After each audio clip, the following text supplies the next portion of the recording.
কুরবানি যে আমরা করি, গরু ছাগল কুরবানি দেই, আমরা তো ফিলিংসই বুঝি না যে আসলে আমরা কি করতেছি, কেন করছি, কার স্মৃতিতে করছি, না করলে কি হতো। কারণ এখানে সবচেয়ে বড় কথা ছিল নিজের জীবন কুরবানি করা, নিজের জীবনটা কুরবানি করা।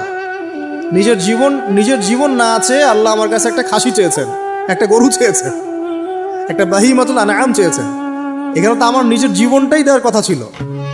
ওটা না নিয়ে আল্লাহ পাক বলেছেন যে বাহিমাতুল আনআম একটা দিলেই হবে। তোমার কাছে ওটার গোশতও চাই না, চামড়াও চাই না, কিছুই চাই না, তাকওয়াটুকু চাই। তাতেই এত কথা। এটা দামই বা কত? 10-15 হাজার, বা একটা গরুর 50,000, 60,000, 1 লাখ টাকা। 1 লাখ টাকা কি আপনি সন্তানের মূল্য দিয়ে হিসাব করতে পারবেন? তো এখানে মূল জিনিসটাই হচ্ছে আল্লাহ পাকের হুকুম। আল্লাহ পাকের হুকুমই সবচেয়ে বড় কথা।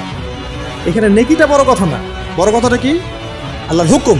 আল্লাহ পাকের হুকুমের পিছনে কি নেকি আছে এটা আমি সংখ্যা দিয়ে কাউন্ট করতে পারবো না। আল্লাহ পাক হুকুম দিয়েছেন মানে সেখানে ইনফিনিটিভ নেকি আছে। ওটা 1 লক্ষ, 2 লক্ষ, 5 লক্ষ দিয়ে হিসাব করা যাবে। এখানে কেন কুরবানি করছি? আল্লাহর হুকুম। যুক্তি বিজ্ঞান দর্শন খোঁজার দরকার নেই তো।